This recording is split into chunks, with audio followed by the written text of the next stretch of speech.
собрания Константин Пилья. Открывая заседание, секретарь Общественной палаты Нателла Акаба сообщила, что в палату обратилась группа добровольцев с Северного Кавказа с вопросом о том, когда будет установлен памятник султану Сосналиеву. Общественная палата выступила с такой инициативой, чтобы как-то ускорить этот процесс. Я знаю, что это планировалось сделать еще к 20-летию Победы, но, к сожалению, почему-то вот не получилось.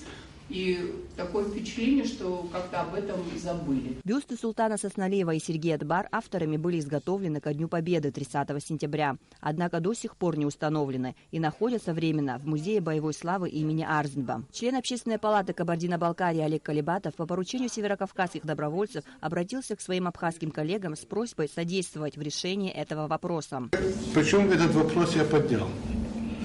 Когда я приезжаю к себе на родину, часто меня встречают добровольцы, другие их родители.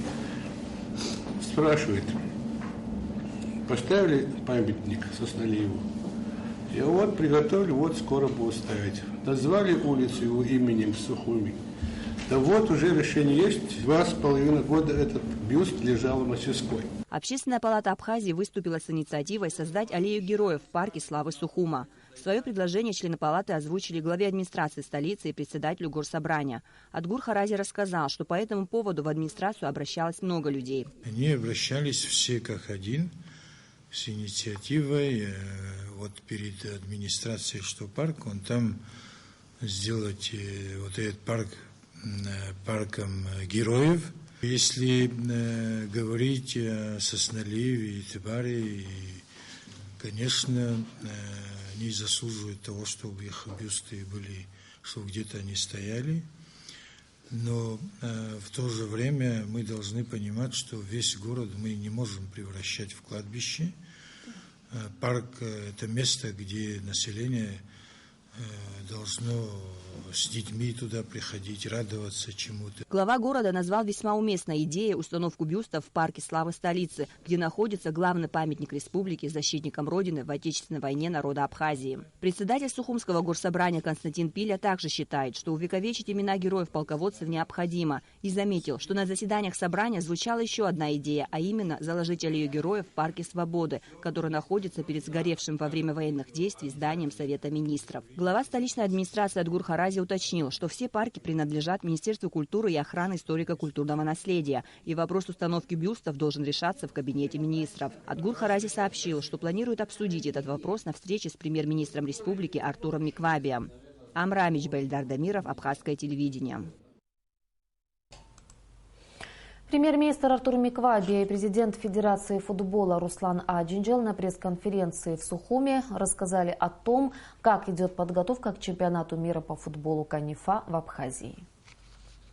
Чемпионат мира по футболу среди непризнанных государств будет проходить в конце мая этого года. Уже известно, что в нем примут участие 12 команд из разных континентов Земли. У нашей страны уже есть успешный опыт проведения чемпионата мира по домино. Футбол же является наиболее признанной в мире игрой, и проведение этого чемпионата накладывает особую ответственность, считают организаторы.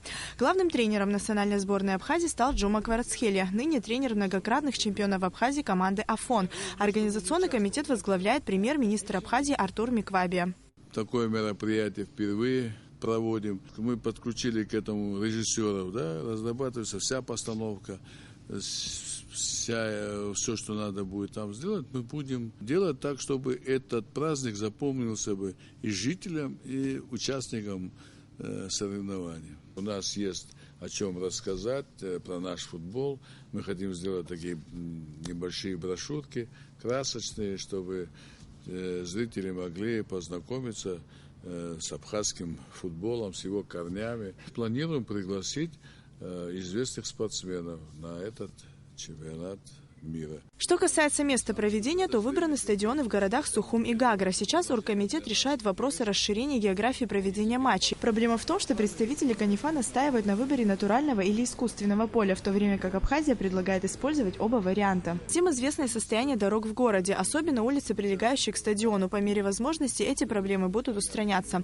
Бюджет проведения чемпионата составляет около 24 миллионов рублей, без учета средств, необходимых на проведение ремонтно-восстановительных работ. На пресс-конференции пресс-конференции главный врач Сухумской клинической больницы Вячеслав Абуба предложил издать почтовую марку, посвященную этому знаменательному событию. Президент Федерации футбола Абхазии Руслан Аджинджел сообщил, что объявлен конкурс на лучшую символику к проведению чемпионата мира по футболу. Мы объявим конкурс на логотип и на талисман чемпионата мира.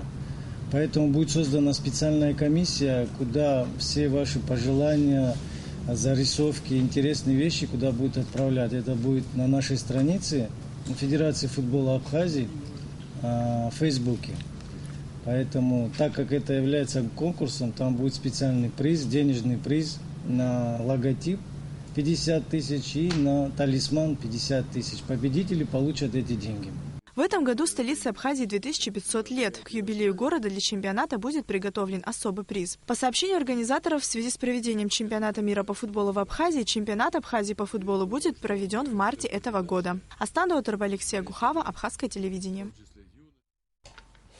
Абхазские педиатры повышают квалификацию. Тренинг посвящен внедрению протоколов по неонатологии, как правильно и системно подходить к вопросам лечения, диагностики, профилактики самых маленьких жителей Абхазии.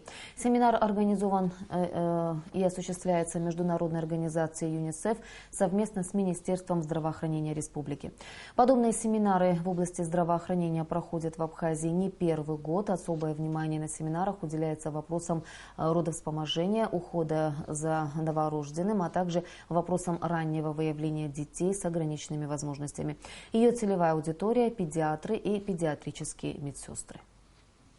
Тренинги, которые проводятся практически периодически, ежегодно, несколько раз в год.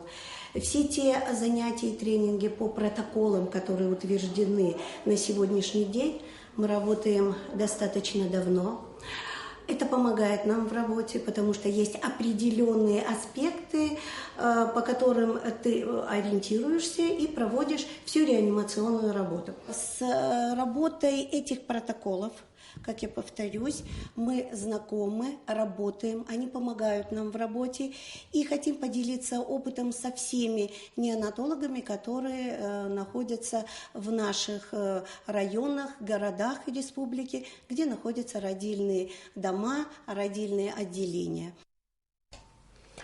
Черноморэнерго обращается к населению с просьбой во время веерного отключения электричества отключать от сети энергоемкие приборы, особенно холодильники и кондиционеры. По мнению специалистов предприятия, в момент подачи электричества при включенных приборах нагрузка увеличивается в 1,5 раза, а это влечет за собой аварии в сети и, как следствие, увеличение времени веерного отключения, а также вывод из строя бытовых энергоемких приборов. И о погоде.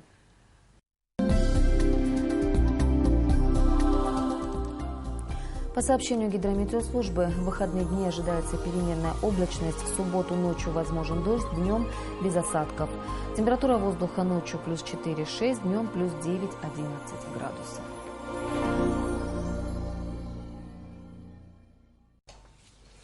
Информационный выпуск завершен. Я прощаюсь с вами. До встречи в эфире.